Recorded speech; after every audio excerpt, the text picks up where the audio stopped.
సోనూ సూద్ తెలుగు ప్రేక్షకులకి సుపరిచితమైన పేరు. అయితే ఇప్పుడు అదే సోనూ సూద్ వార్తల్లో వ్యక్తిగా మారారు. కరోనా బాధితులు డోర్ ఓపెన్ చేస్తుందిరా, వచ్చేసి. అతను చూపిస్తున్న చొరవ, అతను లక్ష్మక్క తీరు. కాస్త వాటర్ తీసుకురావా? లక్ష్మక్క లేదు, వాళ్ళు ఎవరికో హెల్త్ బాగాలేదంట, వెళ్ళి నువ్వే తాగేసారా. అటువంటి సోనూ సూద్ లైవ్లో అందుబాటులో ఉన్నారు. సోనూ సూద్ గారు నమస్కారం. నమస్కారం సార్.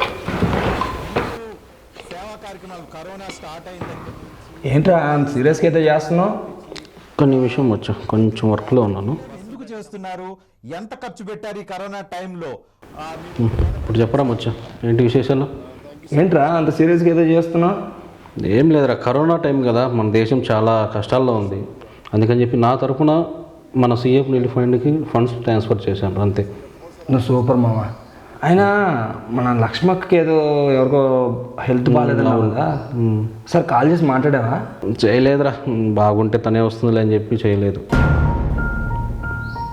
అది కాదు మామ, ఎక్కడ ఉంటారో తెలియదు, ఎలా ఉంటారో తెలియదు, అవసరానికి సహాయం చేస్తారో లేదో తెలియదు, అలాంటి వాళ్ళకి మాత్రం డబ్బు పంపిస్తున్నారు.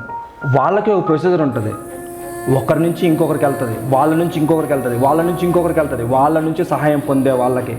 ఆ సహాయం పొందే వాళ్ళు సహాయం పొందే లోపు ఉంటారో పోతారో. అదే మన కళ్ళ ముందు సహాయం కోసం ఎదురు చూస్తూ ఉంటారు చూడు, వాళ్ళకి సహాయం చేయమమ్మ. వాళ్ళకి సహాయం అనేదానికి అర్థం తెలుస్తుంది, అంతేగాని ఇదేంట్రా. నిజమేమో, మా ఇంట్లో ఎప్పటి నుంచో పని చేస్తున్న లక్ష్మక్ గురించి నేను మర్చిపోయి రిలీఫ్ ఫండ్ గురించి ఆలోచిస్తుంది. చాలా తప్పు చేస్తున్నారా. హలో లక్ష్మక్క, నీతో ఉన్నవాడి కష్టం ఏంటో తెలుసుకొని సహాయం చేయి.